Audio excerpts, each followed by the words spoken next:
বেশ অনেক দিন ধরেই ইচ্ছে করছিল এই মন্দির দর্শন করবার, কিন্তু কোনো মতেই হয়ে উঠছিল না। ওই কথায় বলে না, যতক্ষণ না তোমাকে স্বয়ং ভগবান টানবে তুমি তার দর্শন পাবে না। হয়তো তাই হয়েছে আমার সঙ্গে। অনেক দিন ধরে ইচ্ছে করছিল কিন্তু যেতেই পারছিলাম না। তবে হঠাৎ কী যেন মনে হলো গতকাল যে না, একবার দর্শন করে আসি। তো ব্যাস, কোনো কিছু না ভেবে বাসে চেপে চলে গেলাম মুচিপাড়া। সেখান থেকে কিছুটা পথ হেঁটে অতিক্রম করে নিয়ে পৌঁছে গেলাম আমার গন্তব্য, রুদ্রাক্ষ শিব মন্দির।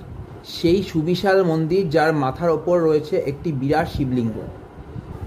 একদম সামনে বেদির ওপর রয়েছে স্বয়ং মহাদেব তার সম্পূর্ণ পরিবারকে নিয়ে, এবং তার একদম পাশে রয়েছে বাবা রুদ্রাক্ষ শিবলিঙ্গ, যেখানে কয়েকদিন আগেই শিবরাত্রির সময় অজস্র ভক্তরা জল অর্পণ করেছেন। আমরা সকলেই জানি আগামী কয়েকদিন পর রয়েছে নীলষষ্ঠী এবং তারপর শ্রাবণ মাসের 4টি সোমবার। এই বিশেষ দিনগুলোতে মন্দির চত্বর সেজে উঠবে একদম আলোকসজ্জায়। তার সঙ্গে ভক্তদের সমাগম তো হবেই, থাকবে নানা রকম সাংস্কৃতিক অনুষ্ঠান এবং প্রসাদ বিতরণ। তবে সবথেকে বিশেষ ব্যাপার হচ্ছে, তোমরা যারা কাজের সূত্রে জিটি রোডের ফ্লাইওভার দিয়ে যাতায়াত করো, তারা যখনই এইদিকে তাকাবে তোমরা দেখতে পারবে সেই সুবিশাল শিবলিঙ্গটি।